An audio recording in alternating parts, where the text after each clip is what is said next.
Chers amis, je suis très fière d'être parmi vous ce soir pour écrire certainement une nouvelle page de l'histoire de Lille, rien que ça. Je suis aussi très heureuse de vous accueillir, mesdames Mélanie et Cyrielle, et vous prendrez tout à l'heure la parole aussi également avec Marine. Bienvenue à Lille. Et ce soir, à vous mesdames, et à vous toutes et tous bien évidemment, je souhaitais vous présenter finalement deux traditions bien lilloises et bien du Nord. Alors je ne vais pas vous parler du Welsh, je ne vais pas vous parler de la frite, vous aurez pu, mais ce ne sera pas le cas. Je vais vous parler de deux traditions qui nous tiennent fort à cœur, nous, gens de Lille.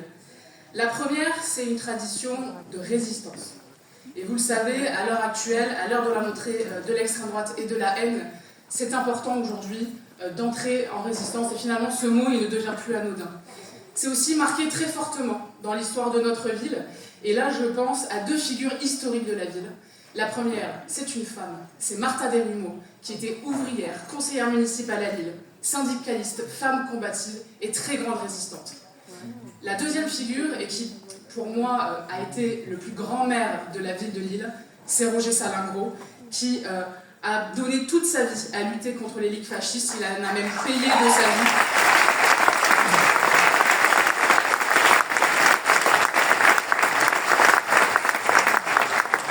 Lui qui a subi la calomnie de l'extrême droite, il a même laissé sa vie. Par ce combat aujourd'hui, il continue au niveau national, mais bien évidemment à Lille. Et je voudrais avoir une pensée pour nos camarades de gauche, pour les artistes et Donneuf qui animent la soirée également aussi ce soir, la Subi,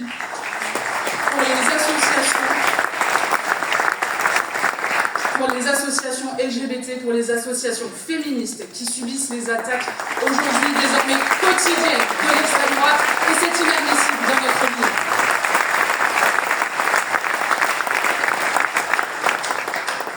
À toutes et à tous, je leur dis, vous nous aurez toujours à vos côtés pour résister contre l'extrême droite à Lille et plus largement en France, parce que c'est un héritage et c'est pour nous un devoir dans notre ville.